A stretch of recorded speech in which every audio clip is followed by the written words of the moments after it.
Zdravo, poslušalke in poslušalci, bralke in bralci večera. Veseli smo, da ste v naši družbi. To je Večer zjutraj, dnevni informativni podcast, v katerem vam predstavljamo Večerove udarne novice dneva. Danes je četrtek, 4. junija 2026. Moje ime je Tjaša Gajšek. V nadaljevanju izpostavljamo naslednje zgodbe. Slovenija bo še naprej podpirala Palestino, ne bo pa več obsojala Izraela.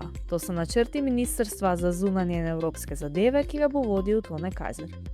Dušana Smodeja ni bilo na sodišče. Skoraj 4 leta po izbruhu afere Fotopub se kazenski postopek proti njemu še ni začel. Strokovnjaki opozarjajo, da pri duševnem zdravju mladih zgolj prepoznavanje stiske ni dovolj. Naročite se na podcast, da boste obveščeni ob izdaji naslednje epizode. Vse skozi smo z vami na vecer.com. Danes se bo na ustanovni seji sestala nova vlada, četrta, ki jo bo vodil prvak SDS-a Janez Janša. Spremembe se poleg drugih resorjev obetajo tudi na področju zunanje politike. Na zaslišanju jih je napovedal novi minister za zunanje in evropske zadeve Tone Kajzer. Zaslišanje in koalicijsko pogodbo je pregledal naš novinar Jon Knez, ki ga zdaj pozdravljam v studiu. Jon, kaj se bo torej spremenilo v slovenski zunanji politiki? Ja, to bomo šele videli. O večini ključnih vprašanj se novi minister še ni izjasnil, ampak prvi znaki kažejo na velik obrat sploh v odnosu do Bližnjega vzhoda oziroma Izraela. Minister je poudaril, da bo slovenska diplomacija stavila na pogovore, torej dialog, in da bo delovala iz ozadja in da ne bo več dajala vrednostnih sodb, saj da nam to škodi.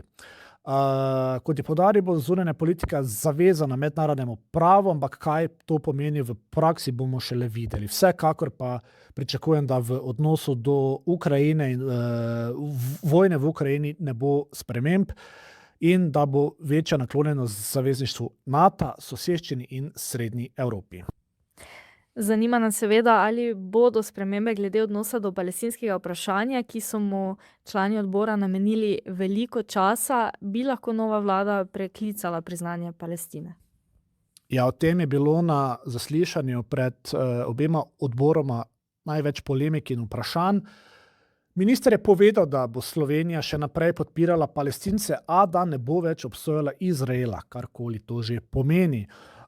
Izraelske početja na Zahodnem bregu in v Gazi ni poimenoval genocid in tudi ni izraelskega predsednika vlade Benjamina Netanjahuja poimenoval vojni zločinec, čeprav je mednarodno kazensko sodišče za njim izdalo priporni nalog zaradi vojnih zločinov. Nova vlada najbrž ne bo preklicala priznanja Palestine, saj je to z pravnega vidika praktično nemogoče, zagotovo pa na poslopju vlade na Gregorčičevi v Ljubljani več ne bodo plapolale palestinske zastave. Možno je tudi, da bo vlada umaknila ukrepe proti Netanjahuju in še 2 izraelskima ministroma, ki jima je Slovenija lani poleti prepovedala vstop v državo. Slovenska zunanja politika bo torej pragmatična in bo zasledovala cilje Zahoda, se pravi, bo podpirala Ukrajino, ne bo pa kritizirala Izraela in ZDA, ki kršita mednarodno pravo, čemur je Slovenija sicer zavezana. Hvala, Jon, za pojasnila. Sestavo nove vlade in njeno delo bomo seveda spremljali tudi naprej. Skoraj 4 leta po izbruhu afere Fotopub se kazenski postopek proti Dušanu Smodeju še ni začel. Predobravnavni narok na ljubljanskem sodišču je bil preložen na 3. julij, ker obramba ni imela dovolj časa za pripravo. Odvetnik Miloš Zarič namreč še ni uspel fotokopirati celotnega sodnega spisa. Smodej povabila prek odvetniške pisarne ni prejel pravočasno. Njegova navzočnost sicer ni bila obvezna. Smodej, ki živi in dela v Franciji, je sodišču sporočil, da bi se naroka lahko udeležil tudi nadaljavo. Za prihod v Ljubljano pa je zaprosil za povračilo potnih stroškov. Tožilstvo mu očita spolno nasilje, omogočanje uživanja prepovedanih drog in povzročitev hude telesne poškodbe. Spomnimo, afera Fotopub je izbruhnila avgusta leta 2022 po anonimnih pričevanjih na družbenih omrežjih o domnevnem omamljanju, spolnem in fizičnem nasilju nad mladimi ženskami. Smodej je očitke zanikal in ukinil društvo. Po večletni preiskavi je bila obtožnica vložena februarja 2024. Pravnomočna pa je postala šele marca letos zaradi zapletov pri vročanju. Smodeja poleg tega čaka še ločen kazenski postopek zaradi domnevnih goljufij. Duševne stiske mladih so eden največjih izzivov današnjega časa. Vsak 7. mladostnik se sooča s težavami v duševnem zdravju. Samomor pa ostaja eden najpogostejših vzrokov smrti med mladimi. A strokovnjaki opozarjajo, da največja težava pogosto nastopi šele potem, ko stisko prepoznamo.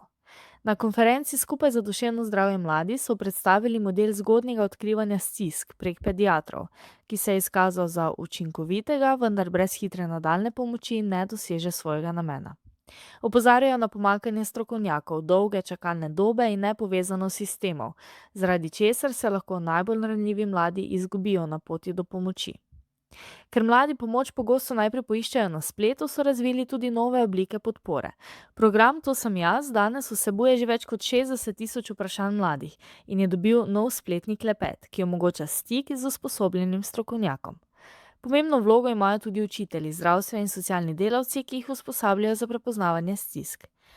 Pravočasen pogovor in ustrezna podpora lahko namreč preprečita tudi najhujše posledice. Ključno sporočilo pa ostaja preprosto. Mladi potrebujejo občutek, da v stiski niso sami. Odrasli pa znanje, da stisko lažje prepoznajo. To je bil večerodnevni podcast Večer je zjutraj 3. junija 2026. Z vami sem bila Tjaša Gajšek. Kakovostno novinarstvo lahko podprete tako, da se naročite na tiskani spletni Večer, postanete naš sledilec in bralec na družbenih omrežjih, naročnik naših podcastov in newsletterjev. Tako boste podprli novinarstvo, ki prinaša avtentične vsebine, ki jih pripravljajo naši novinarji in jih zato drugje ne boste našli. Želimo, da razumete, kako se vrti svet. Želimo vam odstreti pogled v čas in prostor, v katerem živimo. Veseli bomo vaših komentarjev, pobud in kritik na različnih kanalih. Se beremo in slišimo.